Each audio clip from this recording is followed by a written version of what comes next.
Hai, selamat sore teman-teman. Sebentar ya.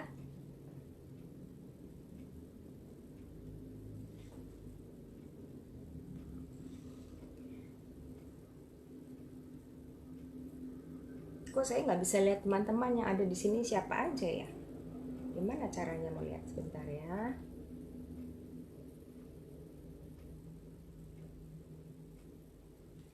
Ada 5 yang masuk, tapi kok saya nggak bisa lihat kalian ada siapa aja namanya.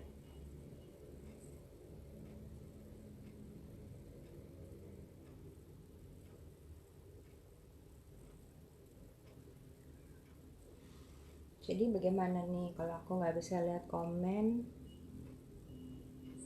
Oh, ini dia.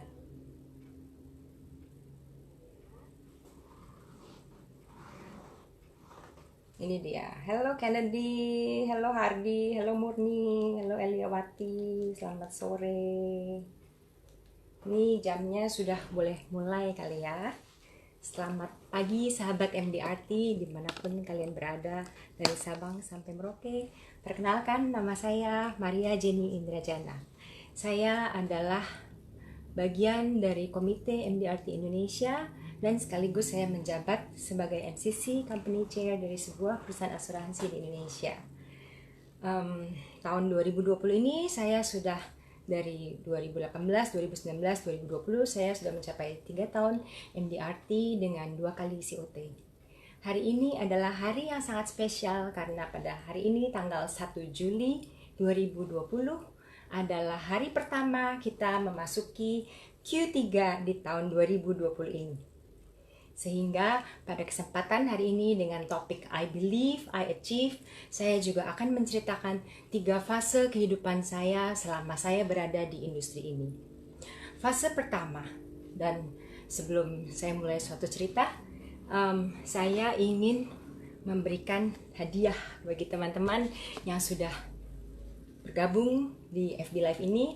Saya akan memberikan 3 buah kartu nama karena ini adalah Q3, 3 buah kartu nama bagi sahabat yang dapat screenshot FB Live ini dengan wajah kalian dan tag di IG story masing-masing, Instagram story, dan tag nama saya Jenny_Indrajana.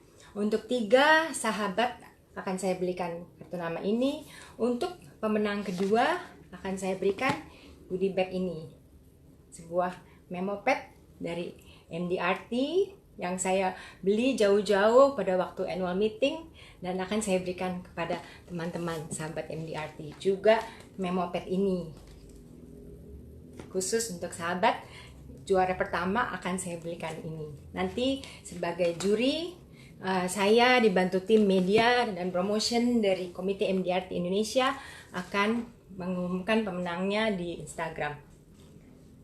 Sebelumnya, fase pertama saya pada waktu saya mulai di industri asuransi ini adalah dimulai di tahun 2008. Ketika saat saya pertama bergabung di industri asuransi, dan pada waktu itu status saya sebagai seorang ibu rumah tangga, sehingga saya butuh duit. Dan karena saya sejak menikah menjadi ibu rumah tangga, maka saya otomatis tidak ada income, sehingga saya bertemu ibu ini, leader saya yang pertama kali mengajak saya join di industri. Saya tidak tahu apakah ibu ini gabung atau tidak, Ibu Devi.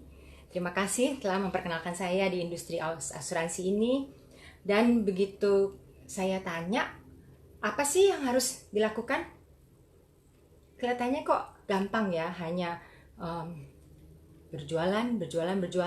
Sehingga itulah yang saya lakukan. Saya kumpulkan database nama dari teman-teman yang saya kenal. Lalu kurang dari seminggu saya sudah ujian, saya sudah mengikuti training, dan langsung saya maju. Dalam seminggu pertama, saya sudah buat list setiap hari. Setiap hari saya buat 5 janji ketemu dengan 5 calon prospek. Dan puji Tuhan, selama 3 bulan pertama, sejak saya bergabung di industri asuransi, saya rupanya tanpa saya sadari juga, saya memperoleh rasio closing 100%. Artinya dari semua calon prospek yang saya kunjungi, setiap hari 5 calon prospek, Dan karena sudah janji ketemu, mereka sudah mengerti apa yang akan kita bahas dalam diskusi pertemuan ini. Closing. Dalam sebulan pertama, saya sudah capai trip untuk pergi. Dalam 3 bulan pertama, saya sudah capai MDRT. Namun pada waktu itu karena saya masih sangat baru di industri ini, saya tidak mengerti MDRT itu apa dan kegunaan MDRT itu apa. Apakah benefitnya? Yang saya tahu hanya MDRT harus bayar membership dan membershipnya tidak murah, sehingga saya merasa saya tidak perlu, saya tidak mau ambil membershipnya. Dan itu terus saya lakukan selama 5 atau 6 tahun berturut-turut. Saya setiap tahun mencapai MDRT, namun saya tidak pernah mengambil membershipnya. Sehingga itulah saya sebut sebagai fase pertama saya dalam industri asuransi, di mana sayang sekali sebenarnya ya, karena kan saya terhitung sampai 2020 ini sudah 12 tahun menjalani industri asuransi. Namun kok pencapaian MDRT saya yang terhitung baru 3 kali dengan 1 MDRT dan 2 COT, karena saya ada miss sekitar 5 atau 6 kali saya capai MDRT tersebut, namun saya tidak pernah mengambil membershipnya. Dan yang saya lakukan pada waktu itu hanya berjualan. Sehingga pada suatu saat saya mengalami titik jenuh, boring. Karena kalau kita hanya berjualan, mungkin saya kurang bisa meresapi apa artinya, apa indahnya dari industri ini. Sehingga suatu hari ada seorang teman yang memperkenalkan saya kembali kepada MDRT, yang menggelitik saya, mengajak saya untuk meraih lagi MDRT seperti yang dulu pernah saya raih. Dan pada awalnya saya tidak tertarik karena saya tidak pernah merasa MDRT itu sebagai suatu komunitas ataupun pencapaian yang dahsyat. Tapi ternyata setelah pertama kali saya mendaftarkan keanggotaan MDRT saya di 2018, langsung di bulan Februari 2018 saya pergi ke MDRT Experience, acara MDRT Experience, dan saya merasakan betapa dahsyatnya suasana di situ, orang-orangnya, auranya positif semua, dan semua dari internasional berada di situ, sehingga saya bertemu dengan teman-teman baru, membuka wawasan saya, sehingga saya lebih giat dan merubah mindset saya. Lalu di situ juga oleh mentor saya, seorang bapak qualifying live MDRT ini, yang saya tidak tahu apakah bergabung juga di di FB Live ini, yang terus memberikan saya edukasi dan pengetahuan tentang MDRT, sehingga saya mulai mengenal whole person concept, dan saya merasa wah, kayaknya klik nih. Saya menemukan saya menemukan cocok. Karena whole person concept itu pun apa yang saya terapkan sehari-hari dalam kehidupan saya, dimana kita harus ada balancing life terhadap Tuhan, religion, terhadap pendidikan, edukasi. Setiap kali kita terus belajar untuk memperbaiki dan menambah ilmu kita, wawasan, financial, family, relationship, servicing. Sehingga saya senang sekali dan saya lebih giat lagi. Apa yang saya lakukan sekarang adalah lebih ke servicing terhadap klien saya. Sehingga bukan berjualan lagi. Yang saya lakukan adalah memberikan servis kepada mereka, memberikan solusi dan perlindungan sesuai dengan apa yang mereka butuhkan dan apa yang mereka mau, apa yang mereka cari. Dan oleh sebab itu, puji Tuhan juga, saya bisa upgrade diri saya dari MDRT, dari yang tadinya MDRT, saya bisa meraih COT selama 2 kali berturut-turut. Karena setiap kali ketemu calon prospek, calon nasabah tersebut, saya banyak melakukan konsultasi. Apa yang mereka butuhkan, gali kebutuhan mereka, lalu apakah perlu untuk keluarga atau hanya si pencari nafkah. Kalau hanya satu yang dilindungi, mengapa tidak semua? Seperti itu. Itu yang banyak saya lakukan pada akhir-akhir ini. Itu adalah fase kedua saya di kehidupan saya di bidang asuransi ini. Fase ketiga adalah ketika saya diminta untuk bergabung di komite MDRT Indonesia. yang pada awalnya saya menolak karena saya tidak tahu bahwa MDRT pun saya masih baru. Tahu-tahu saya bisa meraih COT, suatu prestasi yang dahsyat. Dan tiba-tiba saya ditawari lagi bergabung untuk di Komite MDRT Indonesia, yang mana satu orang pun dari anggota komite itu saya nggak kenal sama sekali. Tapi ternyata begitu masuk ke Komite MDRT Indonesia tersebut, malah saya menemukan saya yang lebih dahsyat lagi. Saya menemukan jati diri saya menemukan keluarga baru. Karena di situ meskipun kami semua dari berbagai bendera, tidak dari company yang sama, tapi kita saling berbagi, saling dukung, saling support, dan pembelajarannya itu benar-benar luar biasa dahsyat. Saya sangat menyayangkan teman-teman financial consultant, producer, ataupun leader yang hanya meraih angka, istilahnya ya, pencapaian-pencapaian. Mereka mencapai angka MDRT namun tidak mengambil membershipnya karena mereka belum merasakan benefitnya. Apalagi mereka yang menolak untuk bergabung di Komite MDRT Indonesia ini, karena saya sudah merasakan manfaatnya dan menambah wawasan saya, menambah semangat hidup saya, menambah balancing life saya untuk whole person concept, sehingga saya merasa MDRT ini benar-benar suatu organisasi internasional yang memang benar-benar berguna. Dan bagi para new agents yang juga mungkin mau bergabung pada hari ini, join di acara FB Live, ini adalah suatu wadah dan komunitas yang sangat tepat bagi kalian. Mungkin yang banyak teman-teman akan tanya atau bingung, bagaimana saya meraih rasio closing 100% tersebut pada waktu saya baru join 1-3 bulan di industri asuransi pada tahun 2008. Karena yang ada di pikiran saya waktu itu adalah, saya mau terima posisi ini, saya berani terima pekerjaan ini, dan kita tugasnya adalah satu, berjualan. Waktu itu kan tugas saya. Jadi saya pelajari produknya, saya yakin saya mampu, sehingga yang ada pada diri saya adalah saya harus bisa, saya pasti bisa, dan saya yakin bisa. Ini 3 hashtag yang selalu ada pada diri saya, dan saya bawa kemanapun saya berada. Dan dalam whole person concept juga, entah itu relationship, entah itu education, entah itu segala macam, saya harus bisa, saya pasti bisa, dan saya yakin bisa. Karena kalau kita punya keyakinan tersebut, maka dream, goal, dan tujuan kita itu pasti akan lebih mudah tercapai, karena kita akan menjalaninya step by step, satu demi satu. Mungkin teman-teman juga bingung, istilahnya mengapa saya ingin bergabung di industri ini, dan masing-masing teman-teman punya alasan sendiri.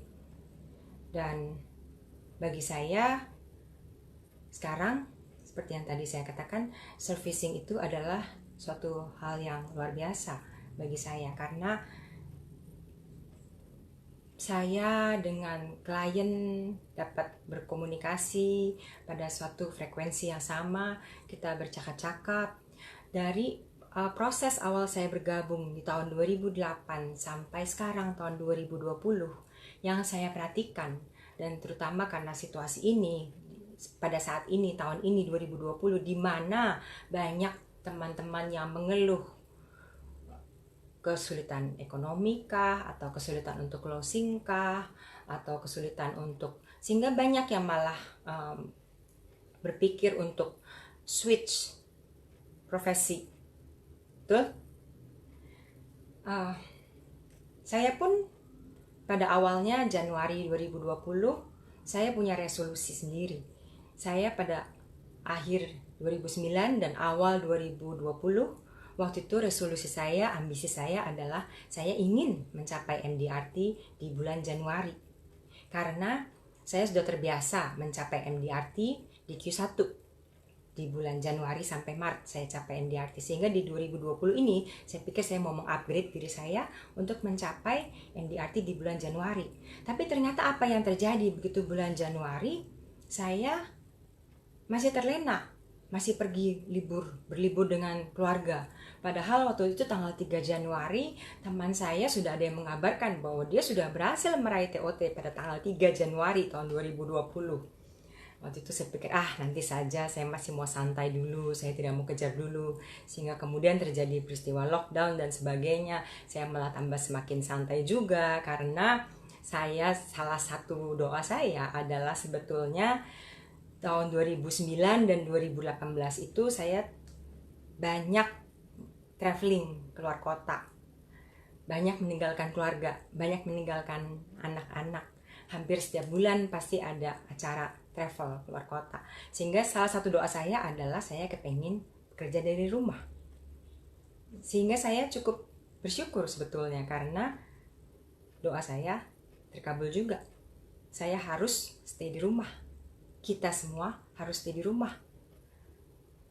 Tapi dengan stay di rumah itu tidak mengganggu aktivitas kita untuk tetap aktif dan produktif.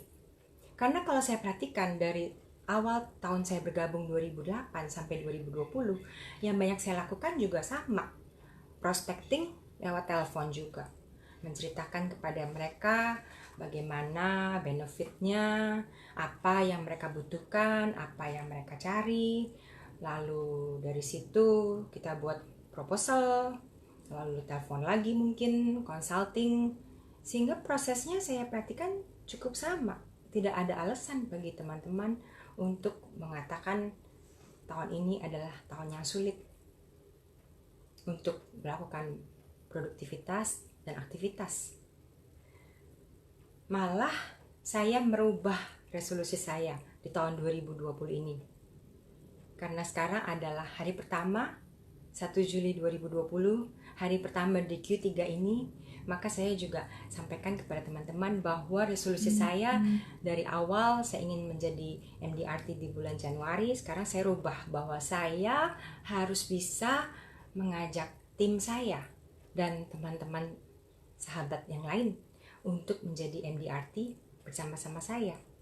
Istilahnya, saya nggak mau kalau saya hanya sendirian capai MDRT, COT, lalu dapat penghargaan, naik panggung. Kan lebih keren kalau satu tim sama-sama, raih MDRT sama-sama, raih tripnya sama-sama, pergi sama-sama, saling memotivasi, saling bertukar pikiran. Dan itu yang banyak saya lakukan pada akhir-akhir ini. Mungkin telepon kepada teman-teman, sekali telepon bisa 2 jam, ada yang sampai malam, larut malam juga, karena kita sering consulting dan kita kalau sudah mengalami kecocokan itu seperti sebuah frekuensi ya. Sebuah frekuensi, kita bicara pada frekuensi yang sama, menemukan titik temu, titik aha masing-masing. Apa sih yang kamu ingin cari? Apa yang saya ingin cari? Oke, kita sama-sama, mari kita kejar MDRT tahun ini. Mari kita berikan solusi yang terbaik bagi calon nasabah. Kendala apa yang kamu temui, kendala apa yang saya temui, itu yang banyak dilakukan. Tapi jika kita misalnya juga bertemu dengan calon prospek dan mereka memberikan penolakan atau keberatan, dan lalu kita sudah memasang kubu-kubu kita sehingga frekuensi kita berbeda, itu tidak akan pernah bertemu. Frekuensi yang berbeda ini tidak akan bertemu di suatu titik, sehingga tidak akan terjadi titik kesepakatan tersebut. Mungkin kira-kira dari saya itu yang ingin saya sampaikan, bahwa saya ingin mengajak teman-teman juga menggali masing-masing apa keyakinan dan apa yang ingin teman-teman achieve di tahun ini. Dan kalau saya bisa, saya yakin teman-teman semua juga pasti bisa. Karena itu yang selalu ada pada diri saya bahwa saya harus bisa, saya pasti bisa, dan saya yakin bisa. Kira-kira dari teman-teman ada pertanyaan apa? All about mindset, not the situation. Thank you, Kennedy. Bicara pada frekuensi yang sama, hal yang sama. Dari teman-teman mungkin ada yang ingin memberikan pertanyaan. Jangan lupa juga tadi yang saya bilang, saya akan memberikan giveaway untuk teman-teman berupa card holder untuk 3 orang dan memo, serta juara pertama saya akan berikan memo juga.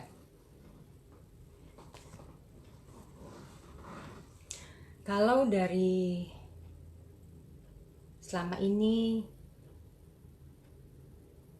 mungkin teman-teman bertanya, bagaimana saya bisa ketemu data referral? Kita masing-masing harus tahu kekuatan diri kita itu apa, karena setiap manusia punya bakat yang berbeda. Dan kekuatan saya adalah pada connection, komunikasi. Saya senang sekali bersahabat, bertemu dengan orang baru tanpa menghilangkan orang-orang lama, memperoleh wawasan baru, sehingga dari situ saya banyak mendapat referral, rekomendasi yang kemudian akan juga menjadi nasabah kita. Teman-teman tetap juga harus hati-hati, karena banyak dari rekomendasi tersebut, kan ini rekomendasi ya, berarti saya nggak kenal orang ini siapa. Tiba-tiba saya dikabarin temen, kamu tolong hubungin si A, dia lagi perlu asuransi dan katanya perlu urgent, dia harus buru-buru ambil asuransi dan dia sudah ditawarkan dari perusahaan lain, dari beberapa perusahaan lain. Saya bilang ya biarkan saja, kan wajar sebagai manusia pasti kepengen shopping-shopping dulu untuk mencari satu yang mereka cocok. Dan pada waktu menelpon, ngobrol, saya juga bingung sebenarnya, karena dia bilang saya kepengen asuransi yang bisa cover untuk gigi dan dia ingin cover untuk satu keluarga.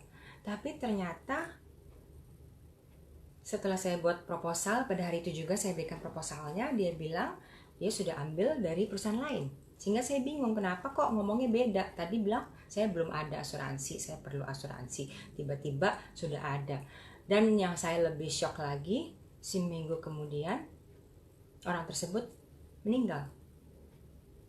Seminggu kemudian orang tersebut meninggal. Berarti asuransi yang dia sudah ambil itu polisnya juga belum sempat jadi, dia sudah meninggal. Dan ternyata dia sudah terkena stroke sudah lama.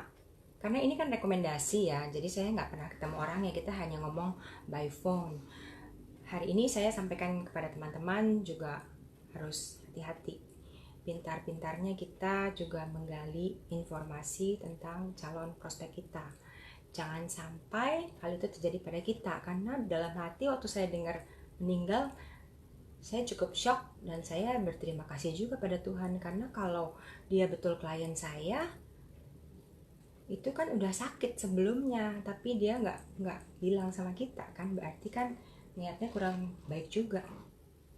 Boleh share aktivitas MJ Bisa dan MDRT COT dari awal tahun.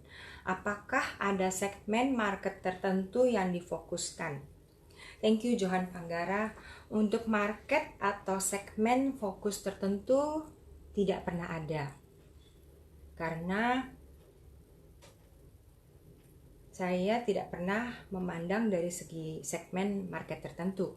Tapi memang kebanyakan yang jadi klien saya adalah keluarga, sehingga ayah, ibu, anak-anak, dan kemudian mereka juga memberikan rekomendasi untuk orang tuanya, untuk saudaranya, sehingga dari situ mereka menjadi klien saya. Sore Ci, dahsyat banget. Mohon sharing bagaimana cara memotivasi diri agar tetap powerful dalam menjalani aktivitas sharing. Terima kasih Ketut Susi. mohon sharing bagaimana cara memotivasi diri agar tetap powerful dalam menjalani aktivitas sharing. Bagi teman-teman yang mungkin kenal saya sehari-hari, mungkin juga tahu ya bahwa saya orangnya suka bercanda. Dan mungkin saya dilahirkan untuk punya aura positif atau positif energi yang lebih dari orang lain, sehingga saya tidak pernah takut untuk ketemu orang asing. Misalnya seperti itu fase ketiga saya sendiri dicemplungin aja di komunitas MDRT Indonesia. Saya nggak takut, saya nggak kenal siapa-siapa di situ. Terus saya mulai menyapa teman-teman yang sudah lama, komite lama. Begitu juga jika saya harus berada di suatu pesta atau acara atau duka cita, itu saya duka cita terutama saya juga terbiasa saya datang sendiri, karena fokus saya tujuannya kan untuk belasungkawa kepada yang sedang berduka. Di situ saya bisa kenalan lagi kepada orang lain, sehingga cukup powerful juga, karena itu adalah aktivitas saya. Datang ke orang sakit, orang meninggal, ke pesta, ulang tahun, semua saya datengin karena saya suka bergaul. Intinya itu aja sih. Terima kasih Miliana. Beni Yustian, bisa minta tolong di-share Ci, bagaimana CMJ meminta dan mendapatkan referral yang bisa satu frekuensi, yang bisa kita bantu proteksinya. Nah, ini sangat menarik ya, karena pernah juga saya dapat rekomendasi lah ya. Saya lebih bilang rekomendasi daripada referral, karena rekomendasi itu berarti orang itu yang kita kenal, dia bukan hanya kasih nomor telepon. Ini Jen, nomor telepon ini nih, tolong Voti misalnya. Ini Voti nih lagi perlu asuransi, kamu telepon dia. Itu referral. Itu beda sifatnya dengan rekomendasi.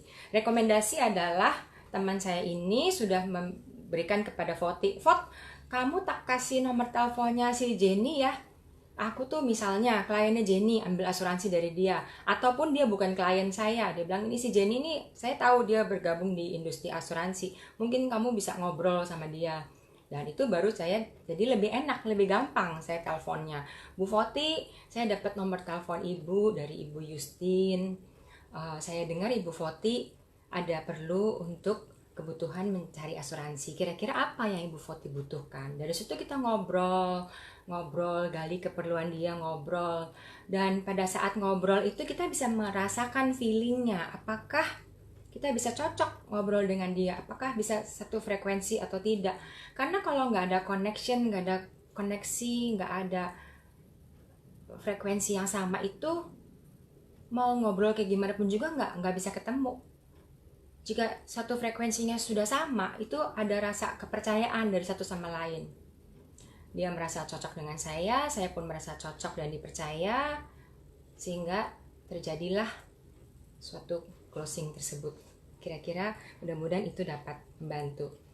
Terima kasih Voti Anggia, maaf saya pinjam namanya ya buat contoh. Satu tips supaya bisa konsisten COT. Satu tips supaya bisa konsisten COT dari Adita Muksin pastinya adalah melakukan aktivitas setiap hari. Karena dari satu aktivitas kecil belum tentu berarti closing.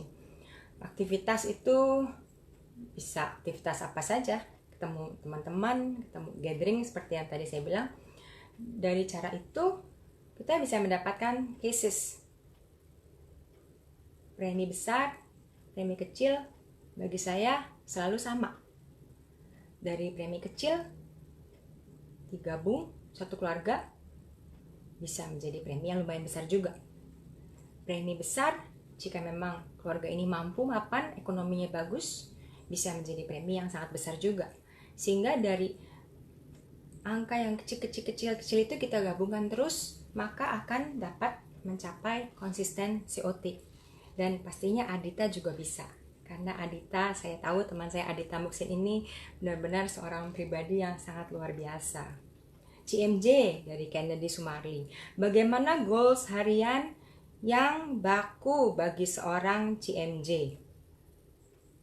Bagaimana goals harian yang baku bagi seorang CMJ? Saya goals harian tidak ada yang baku sih Kennedy.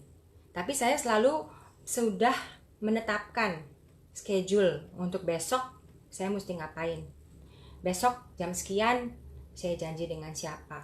Besok jam sekian saya mau telepon dengan siapa. Saya acara dengan apa. Sehingga saya cukup kurang suka kalau tiba-tiba ada orang yang minta, kan saya udah janji jam 7 nih misalnya. Tiba-tiba dia bilang, aku jam 4 udah nganggur nih, bisa nggak ketemu saya jam 4? Ini saat ini ya, maksudnya kita lakukan sekarang ini. Karena kan udah orang-orang mulai udah lebih stabil. Dan kita juga saling menjaga kebersihan masing-masing kan, karena nggak mau saling menularkan. Jadi saya beritahu bahwa kita kan udah janji jam 7, maaf jam 4 saya udah ada appointment dengan orang lain. Kalau Bapak tidak keberatan karena kita janjinya jam 7, boleh nggak tunggu jam 7? Karena kalau yang jam 4 ini saya harus cancel, kan repot, saya harus pindahkan semua jadwal. Begitu Kennedy.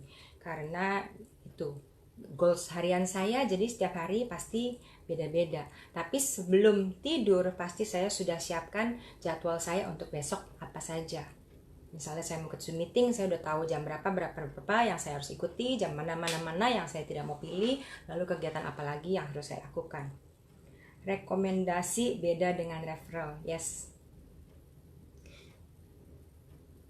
Untuk case-case besar, biasanya jenis produk asuransi seperti apa CMJ yang dipasarkan? Misalnya education, pensiun, hospital lainnya. Johan Vanggara, kebetulan untuk case-case besar itu kebanyakan adalah untuk kesehatan.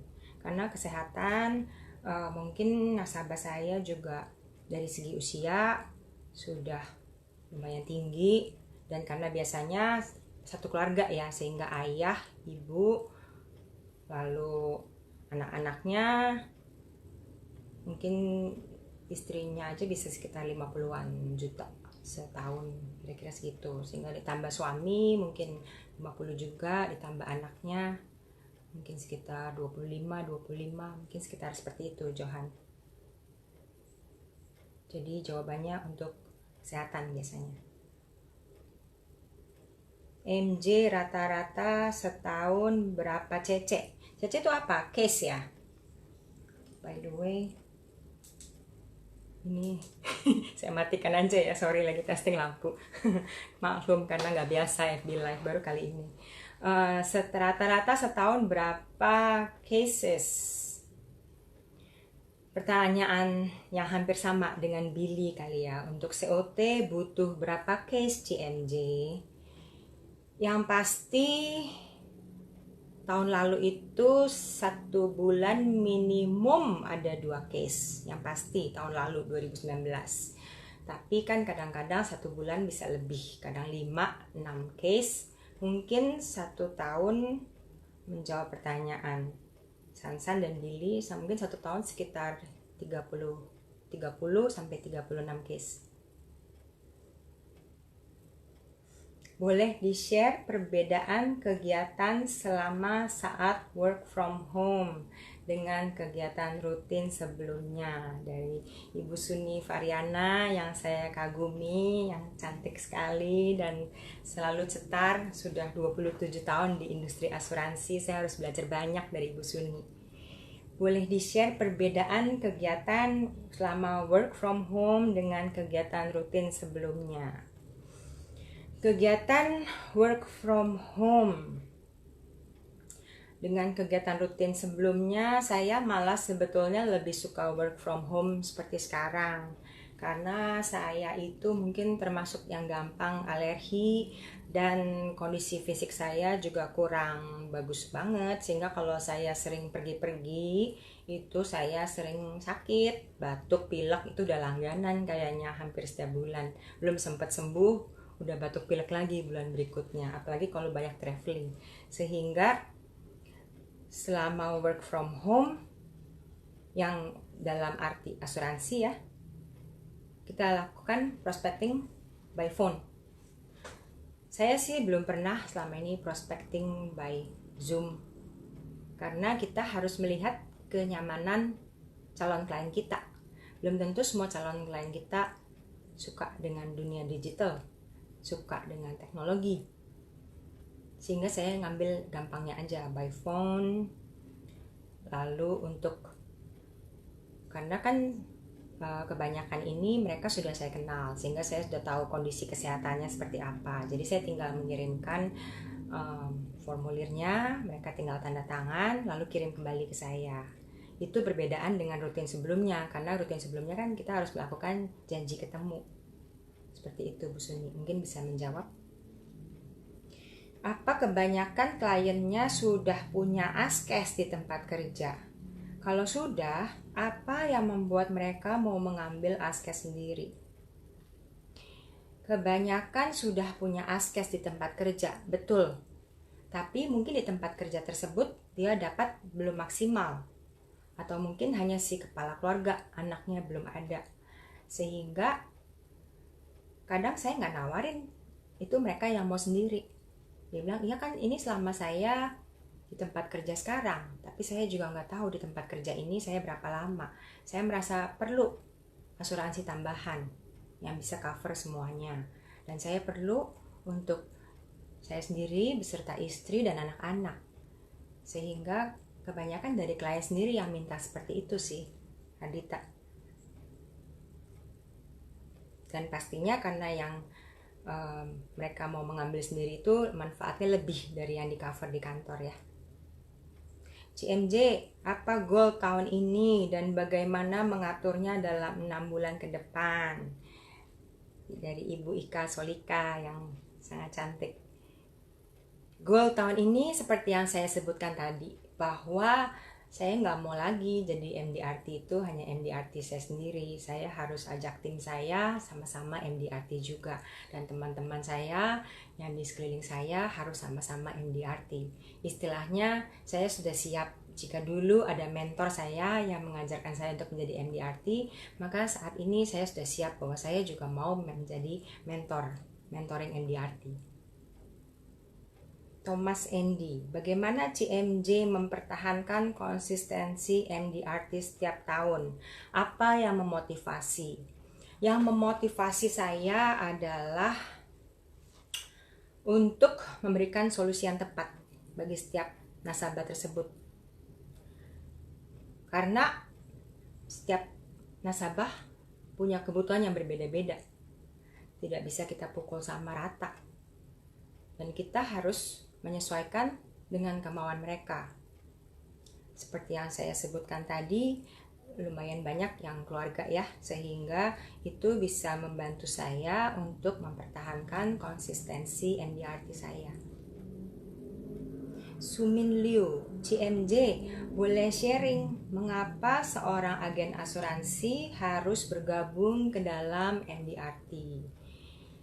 Karena MDRT itu adalah organisasi internasional, di mana di internasional ini kurang dari 2,5% agen asuransi yang dapat qualify menjadi MDRT dan dapat bergabung menjadi MDRT.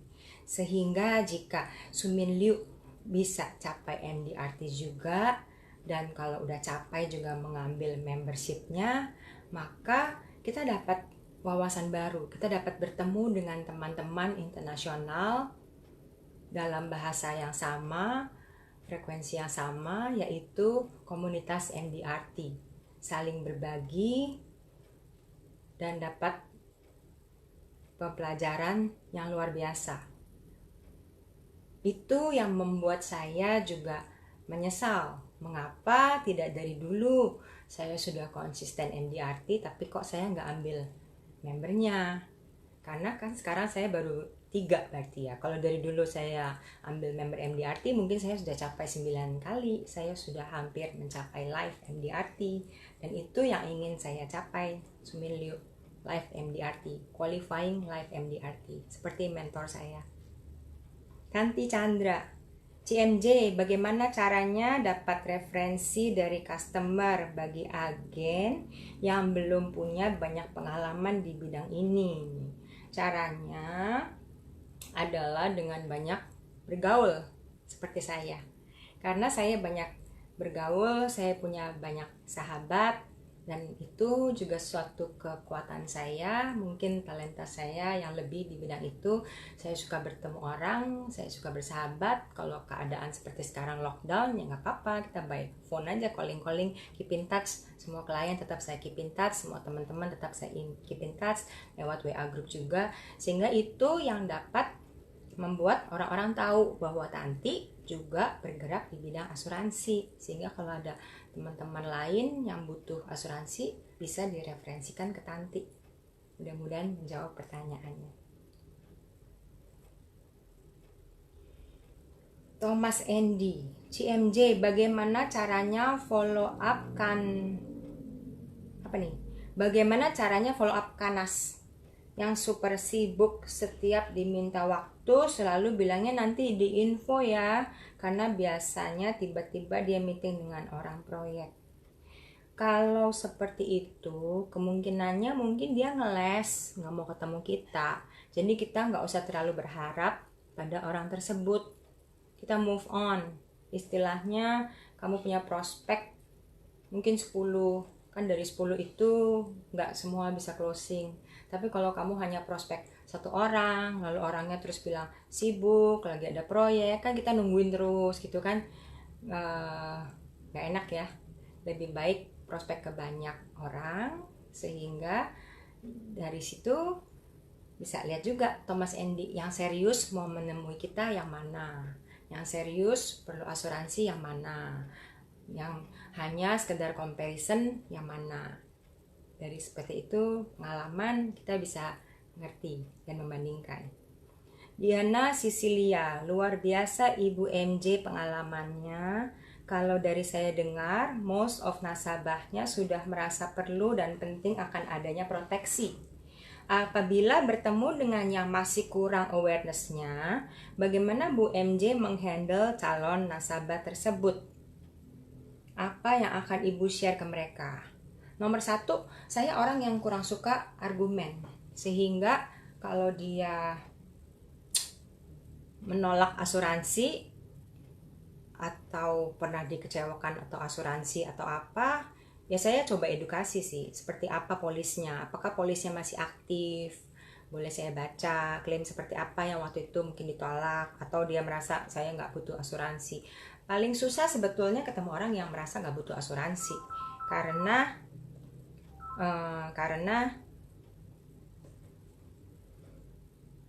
kita harus argumen dulu kan, dan saya nggak suka argumen, sehingga biarin aja. Kalau bagi saya sih banyak yang seperti itu saya temui, banyak yang menolak Diana, tapi nanti bisa berapa tahun kemudian, 2 tahun, 3 tahun kemudian, tiba-tiba klien tersebut yang mencari saya. Dan pada saat itu mungkin dulu kondisi ekonominya kurang mapan, sekarang sudah mapan dan sudah aware akan asuransi, maka kita akan lebih gampang menawarkannya sesuai kebutuhan dia. Kira-kira itu jawaban saya, semoga dapat membantu. Dan ngomong-ngomong nih udah 4:47. Sudah lewat waktunya. Jadi maaf sekali saya harus stop di sini.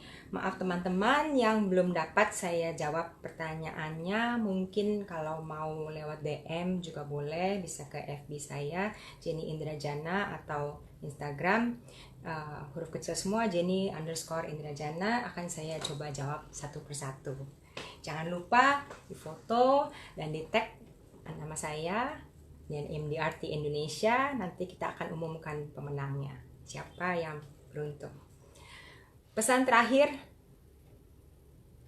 Q3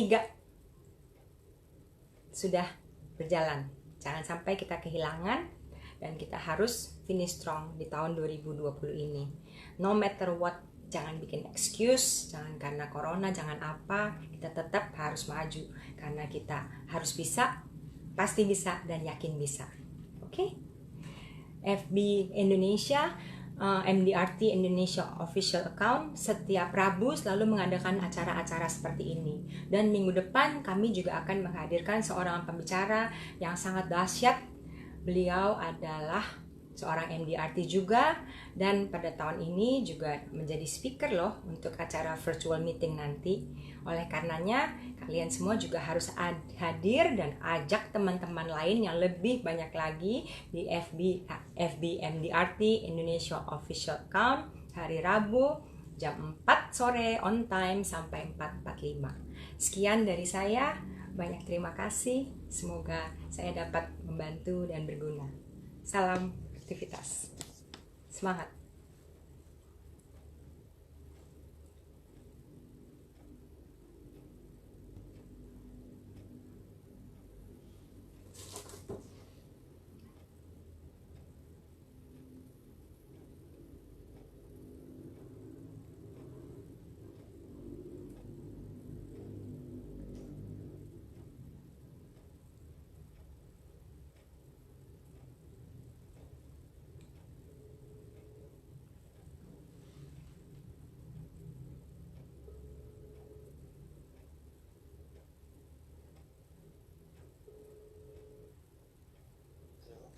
Johan, ini aku klik finish atau continue ya? Finish langsung save. Udah otomatis save. Berarti aku klik finish ya.